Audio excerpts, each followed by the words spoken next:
Bismillahirrahmanirrahim. Alhamdulillah Rabbil Alamin. Wassalatu wassalamu ala asyrafil anbiya mursalin Sayyidina Muhammad wa ala alihi wa sahbihi ajma'in. Assalamualaikum warahmatullahi wabarakatuh dan salam sejahtera. Kementerian Kesihatan ingin memaklumkan kepada orang ramai bahawa pada hari ini Isnin 7 Rabiul Akhir 1442 Hijrah bersamaan dengan 23 November 2020 Masehi, satu kes baru jangkitan COVID-19 telah disahkan di negara ini yang membawa jumlah keseluruhan kes COVID-19 bagi negara ini kepada 149 orang. Kes 149 ialah seorang wanita berumur 37 tahun yang tiba ke negara Brunei Darussalam dari India melalui Kuala Lumpur pada 11 November 2020 dengan menaiki penerbangan diraja Brunei BI874.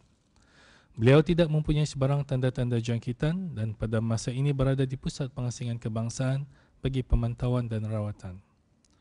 Pengesanan kontak ataupun kontak tracing setakat ini telah mengenal pasti 4 orang kontak terdekat yang mana ujian awal menunjukkan 3 daripadanya adalah negatif bagi COVID-19, manakala seorang lagi masih menunggu keputusan ujian.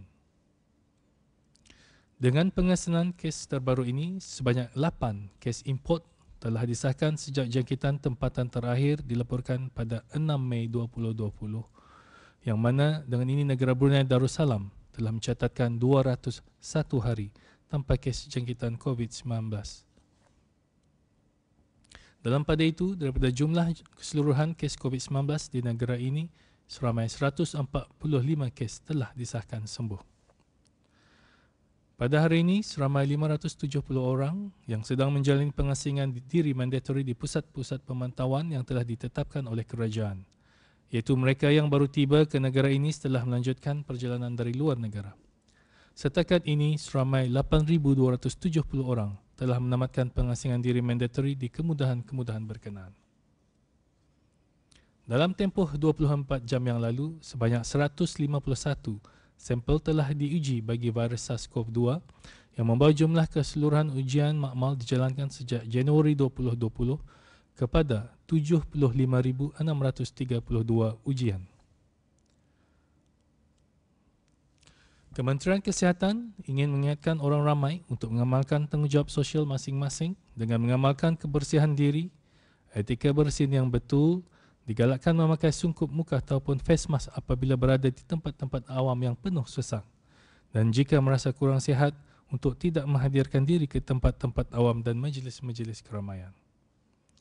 Orang ramai adalah dikehendaki untuk mematuhi segala peraturan dan arahan yang berkaitan dengan pengurangan langkah-langkah penjarakan sosial yang telah dikeluarkan dan masih berkuat kuasa pada masa ini, seperti menggunakan aplikasi BruHealth dan mengimbas kod QR setiap kali apabila masuk dan keluar dari premis-premis, terutama sekali di tempat-tempat awam seperti gedung-gedung perniagaan, kedai-kedai runcit, restoran-restoran, establishment kecantikan, kedai gunting dan lain-lain. Pengurus-pengurus premis perniagaan adalah juga diingatkan untuk memaparkan QR code di tempat masuk masing-masing. Orang ramai adalah dinasihatkan untuk mengambil serius penggunaan aplikasi BruHealth, terutama sekali dalam mengimbas QR code ini, kerana ia adalah penting dalam membantu Kementerian Kesihatan melaksanakan pengesanan kontak ataupun kontak tracing dengan segera jika berlaku sebarang peneluran jangkitan.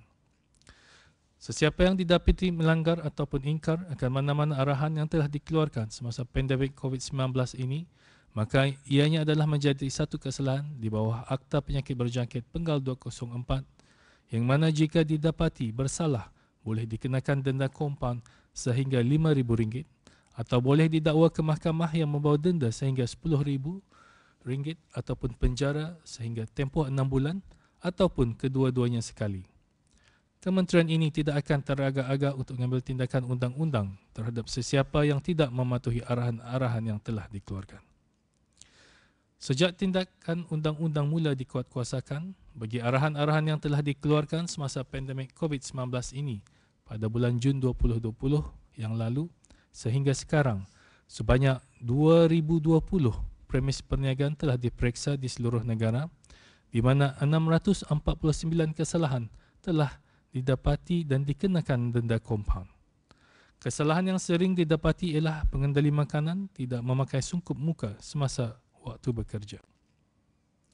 Kementerian Kesihatan akan terus memantau situasi wabak di dalam negara serta di peringkat serantau dan global serta melaksanakan penilaian risiko secara berterusan bagi mempertimbangkan pengurangan langkah-langkah seterusnya. Jika situasi wabak kembali membimbangkan, Kementerian Kesihatan akan memperketatkan semula langkah-langkah penjarakan sosial yang perlu dilaksanakan untuk mengawal wabak ini. Kementerian Kesihatan akan memaklumkan kepada orang ramai mengenai sebarang perubahan mengenai situasi ini jika perlu dari masa ke semasa.